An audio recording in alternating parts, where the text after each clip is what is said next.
Good morning everyone, welcome back to my channel. কেমন আছে সবাই? আশা করি ভালো আছো, সুস্থ আছো। তো দেখো, সকাল সকাল আজকে বেরিয়ে পড়েছি। আর আজকে ঘুম থেকে উঠেছি 5টার সময়। উঠে তারপরে স্নান করে পুজো দিয়ে বাড়ির কাজ সেরে একটু সেদ্ধ ভাত করে তারপর 6টার সময় বেরিয়ে পড়েছি। আর বাড়ি থেকে বেরিয়েছি আমরা আজকে যেখানে আসলাম, আমাদের বাড়ি থেকে আসতে 2 ঘন্টা সময় লাগে। তো বাইকে করে এসেছি। আর আজকে ভাবছিলাম সকালবেলা যদি বৃষ্টি হয় তাহলে কিন্তু আমাদের যাওয়াটা ক্যান্সেল হয়ে যাবে, মানে খুব অসুবিধা হবে, গাড়িতে যেতে হবে। আর কি বলো তো, আমি তো গাড়িতে একদমই উঠতে পারি না, মানে বাসে উঠলে আমার মাথা ঘোরে, সেই জন্য একটু অসুবিধা। তো ভাগ্যিস ভগবান চোখ তুলে তাকিয়েছে, তো সকালবেলা ঘুম থেকে উঠলাম। আর ভীষণ না টেনশনে ছিলাম যে সকালবেলা যদি বৃষ্টি হয় তাহলে তো আমাদের যাওয়া হবে না। তো সকালবেলা ভাগ্যিস একদম বৃষ্টি নেই, আর আমরা কিন্তু ভালোই ভালোই পৌঁছে গেছি। তো একদম বৃষ্টি নেই, আর আমরা কিন্তু 6টার সময় বেরিয়েছি। আর এখানে আমরা তাড়াতাড়ি পৌঁছে গেছি, 7:30টায় এসেছি।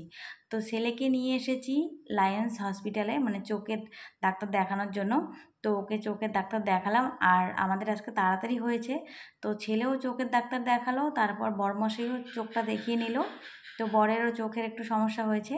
তারপর দেখো চলে এসেছি আমাদের এখানে কাছেই বানেশ্বর। তো এখানে এসে একটু টিফিন করবো, খিদেও পেয়েছে, আর প্রচণ্ড রৌদ্র উঠেছে, এত গরম লাগছিল না, আর কি বলবো। আর বাইকের মধ্যে বেশিক্ষণ সত্যি বসে থাকতেও ভালো লাগে না। তো এখানে মিষ্টি দোকানে ঢুকে পড়েছি, আর এখানে দেখো 2 রকমের মিষ্টি নিয়েছি, পরোটা নিয়েছি। তো এখন রওনা দিয়েছি। আর দেখো আজকে প্রচণ্ড রোদ আর এত গরম পড়েছে। তো এখন মনে হচ্ছে বাজে প্রায় 12টা। তো আমরা কিন্তু আর বেশিক্ষণ নেই, আর অল্প কিছুক্ষণের মধ্যে বাড়িতে পৌঁছে যাব।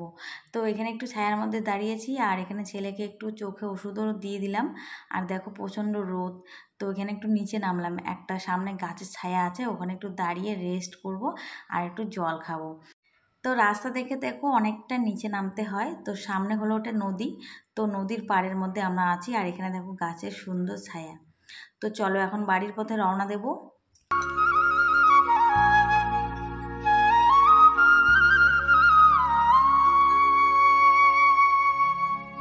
তো বাড়িতে চলে আসলাম, আর এসেই দেখো একটু রেস্ট করে ফ্রেশ হয়ে দেখো চলে এসেছি রান্নাঘরে। কারণ কি বলো তো, সকালবেলা শুধু সেদ্ধ ভাত করেছি, রান্না হয়নি, কোনো সবজি বানাতে পারিনি। আর প্রচণ্ড খিদে পেয়েছে। আর ওখানে তো মিষ্টি খেয়েছি, আর মিষ্টি পরোটা, তো ওগুলো খেয়ে তো আমাদের পেট ভরে না, কারণ আমাদের ভাত লাগে। তো দেখো কচুর ফুল ছিল ফ্রিজের মধ্যে, কচুর ফুলটা রান্না করব। আর তাড়াতাড়ি করে রান্না করতে হবে, প্রচণ্ড খিদে পেয়েছে সবার। আর কি বলতো, কোথা থেকে আসলে তো ক্লান্তি তো লাগেই, কোনো কিছু করতে ইচ্ছে করে না, কিন্তু মেয়েদের কোনো ক্লান্তি থাকে না, মেয়েরা সব পারে।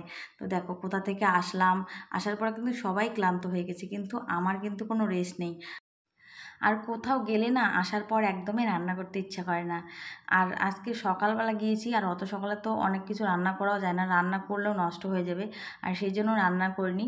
তো দেখো এখন আমি রান্না করলাম, পেঁপের একটা সবজি করলাম শুক্তো মতো, আর কচুর ফুল রান্না করব। আর দেখো এদিকে সোয়াবিন তরকারি করতেছি, মানে দুটো চুল্লিতেই তাড়াতাড়ি করে রান্না করতেছি। আর কি মনে হয় বলো তো, মনে হয় যে আমার 3-4টে পেট, তো আমার পেটে চিন্তাটা কিন্তু আমি করি না। আমার খিদে পেলেও কিন্তু আমি সহ্য করে থাকি, কিন্তু আরও যে আমার দুটো পেট আছে, আর সেই পেট দুটোই ভরানোর বেশি চিন্তা আমার আমার নিজের পেটের থেকেও। তো দেখো কচু ফুলটা আমি কি করেছি বলো তো, ঝুড়ি ঝুড়ি করে কেটে নিয়েছি, নিয়ে প্রেশার কুকারে দুটো সিটি মেরে নিয়েছি হালকা করে, বেশি সিটি মারিনি। আর প্রেশার কুকারে দিলে না একদম কচুর ফুলটা নরম হয়ে যায়, তাড়াতাড়ি হয়। তারপর দেখো রসুন আর কালো জিরে ফোড়ন দিয়ে এই যে কচুর ফুলটা এরকম করে ভাজতে হবে, অনেকক্ষণ ভাজতে হবে, একটু ঝালটা বেশি দিতে হবে, নাহলে মুখে ধরবে। তারপরে দেখো একটু আতপ চাল ছিল ভিজিয়ে রেখেছি, বেটে নিয়েছি। আর এখানে করব শিউলি পাতার বড়া। তো তোমরা কে কে শিউলি পাতার বড়া খেয়েছো বা পছন্দ করো অবশ্যই কমেন্ট করে জানাবে। তো শিউলি পাতার বড়া কিন্তু খুবই ভালো লাগে। আর এদিকে ঢেঁকি শাক একটু আছে, সেটাও কেটে নিয়েছি। তো শিউলি পাতার বড়াগুলো কিন্তু ভাজলে দেখতে খুব সুন্দর হয়, আর একদম ক্রাঞ্চি হবে, কারণ আমি চালটা বাড়িতেই বেটে নিয়েছি। তো শিউলি পাতার বড়া আর এদিকে ঢেঁকি শাকের বড়া করব। তো আজকে এই পর্যন্তই রান্না। আর আমাদের তো মাছ মাংসটা খুবই কম হয়, তো মাছ মাংস নেই বললেই চলে। তো ডিমটাও করতেছি না কদিন ধরে, কারণ ছেলের চোখটা ভালো না, সেজন্য ডিমটাও করতেছি না। তো একটা ডিম সেদ্ধ আছে, মানে দিয়েছি সকালবেলা, সেটা আর কি বরকে দিলাম। আর ছেলে খেয়েছে, খেয়ে ওকে রেস্ট করতে দিয়েছি, ও ঘুমিয়েছে, আর আমরা এখন বসে বসে খাবো। তো খাওয়ার পরে আরও অনেক কাজ আছে। তো দেখো খাওয়ার পরে এই যে চলে আসলাম, বিছনাপত্র পরিষ্কার করতে পারিনি সকালবেলা, আর জামা কাপড়ও ছিল বিছনার মধ্যে অনেক। তারপর দেখো চলে আসলাম, আসার পরে অনেক জামা কাপড় যেগুলো আমরা পরে গিয়েছিলাম সেগুলো তো ধুয়ে দিতেই হবে, কারণ গরমের দিন জামা কাপড় না ধুলে ভালো লাগে না। আর এত দূর জায়গায় গিয়েছি একদম ধুলো বালি দিয়ে শেষ, তাও আবার গিয়েছি বাইকের মধ্যে, তো একদম ঘেমে ধুলো বালি দিয়ে শেষ। তারপরে বাড়িতে এসে দেখো একদম চুলে শ্যাম্পু করে স্নান করলাম, জামা কাপড়গুলো সব ধুয়ে দিলাম, তারপরে খাওয়া দাওয়া করলাম, খাওয়া দাওয়া করে একটু রেস্ট করে তো এখন ভাবছি ঘরের একটু কাজ করব, কারণ ঘরের মধ্যে এত ধুলো হয়েছে না কদিন ধরে। এই যে খাট জানালার গ্রিলগুলো ভাবতেছি মুছবো, কারণ জানালার গ্রিলগুলো এত নোংরা হয়েছে, আর এই গ্রিলগুলো পরিষ্কার করতে কিন্তু অনেকটা সময় লাগে। তো সেই জন্য ভাবছি যেদিন টাইম থাকবে সেদিনই করব। তো আর কি লেগে পড়লাম কাজে। আর কি বলো তো, হ্যাসকারি ঢিলে এমো করলে না তখন কোনো কিছু করতে ইচ্ছে করে না, কিন্তু চটপট করে যদি কোনো কাজে লেগে পড়া যায় তখন কিন্তু কাজের মধ্যে মনটা লেগে যায়। আর কি বলো তো, এই কয়দিন ধরে আমাদের বাড়িতে যা চলছে মানে অশান্তি, মন খারাপ আর কি। আর ছেলেটাকে নিয়ে মানে এখানে যাচ্ছি ওখানে যাচ্ছি, চোখ দুটো ভালোই হচ্ছে না, কতদিন হলো স্কুল তো কতদিন ধরে যেতে পারে না। আর সংসারের মধ্যে একটু খরচাপাতিও বেশি হচ্ছে, মানে অসুখ বিসুখ হলে না টাকা কোন দিক দিয়ে বের হয়ে যায় মানে বুঝতেই পারি না। ভাবি যে এই মাসে কয়েকটা জিনিস কিনবো, কিন্তু কি বলো তো এক একটা সমস্যা এসে আগেই দাঁড়িয়ে থাকে। তো দেখো আমার ঘরে না কোনো কিছু নেই এক্সপেন্সিভ, মানে ঘর সাজানোর কোনো জিনিসপত্র নেই। ভাবছি এবার কয়েকটা ঘর সাজানোর জিনিস কিনবো একটু টাকা বাঁচিয়ে, কিন্তু এমন পরিস্থিতি দেখো হলো, মানে টাকা বাঁচাবো কী করে, টাকা মনে হচ্ছে মানুষের কাছ থেকে ধার নিতে হবে। আর কি করব বলো, এই মাসেও হলো না। তো শখের দু একটা জিনিস কিনতাম, তো বাইরে ঘুরতে যাব জামা কাপড়ও কিনতে হয়, তারপরে ট্রলি ব্যাগ একটা কিনবো ভাবছি, কিন্তু সেটাও আর কিনতে পারলাম না। তারপরে আমাদের বাড়িতে বাজারও শেষ হয়েছে, এই মাসে বাজারটাও ভালো করে হলো না। ভাবছি এই মাসে বাজার করব, আরও অনেক কিছু বাজার আছে যেগুলো সংসারের জিনিস আর কি, সংসারে সেগুলো লাগবেই, কিনতেই হবে। তো যেমন ধরো বাথরুম পরিষ্কার করা কত কিছু নেই, সেগুলো তো কিনতেই হবে। তারপরে এমনিতেও অনেক কিছু জিনিস নেই যেগুলো শেষ হয়ে গেছে।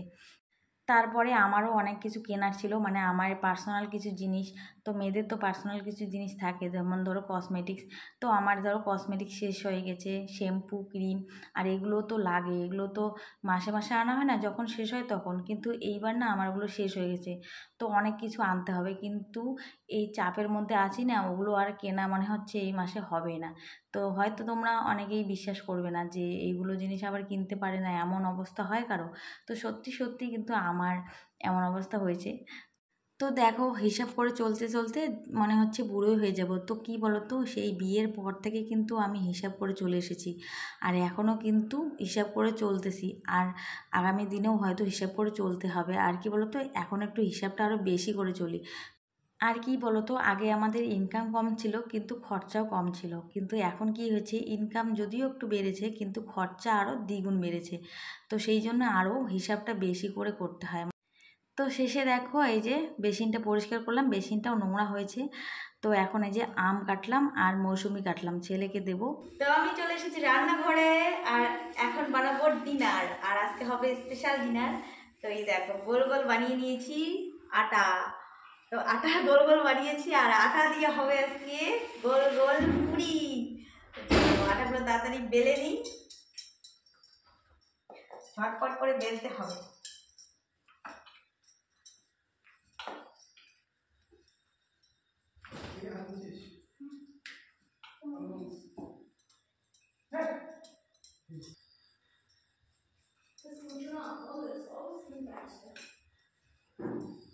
এই কে কটা করে খাবি বল? আমি আমি ছটা। কটা কে খাবে জিজ্ঞেস করে তারপরে বানাবো, বেশি তো বানানো যাবে না, আর যতগুলো বানাবে না ততগুলো খেয়ে ফেলবে, এরকম এরা এত রুচি পছন্দ। বাবা বাচ্চাটা খাবে, আমি সাদাটা খাবো। বাবা বাচ্চাটা তুমি সাদাটা আর আমি দুটো। চলো তাড়াতাড়ি করে বানিয়ে ফেলি। তো বরের আবদার রাত্রিবেলা পুরি খাবে, তো ঘরের মধ্যে একটু আটা ছিল ভাগ্যিস, তো সেই আটাটা দিয়ে এই যে পুরি বানালাম। আর বর কিন্তু বিয়ের পরে বউয়ের কাছেই আবদার করে, আর বউও কিন্তু বরের কাছেই আবদার করে, বিয়ের পরে মা বাবার কাছে কিন্তু করে না। তো যাই হোক, বরের আবদার না রাখতে পারি বলো? তো আমি কিন্তু লুচি একদম বানাতে পারি না, লুচি পুরি আমার কাছে ভালো হয় না, কিন্তু আজকে দেখো পুরিগুলো একদম ফুলকো ফুলকো হচ্ছে। তো মন দিয়ে বানিয়েছি না, মন দিয়ে বানালে সব কিছুই ভালো হয়, আর একটু কষ্ট করতে হয় আর মনটা দিতে হয়, তাহলেই কিন্তু সব কিছু পারা যায়। তো দেখো আজকে আমাদের রাত্রের ডিনার রেডি। তো আজকে ভিডিওটা কেমন লাগলো অবশ্যই কমেন্ট করে জানাবে, দেখার পরে কিন্তু লাইক করবে। তো সবাই ভালো থেকো, দেখা হবে নেক্সট ব্লগে।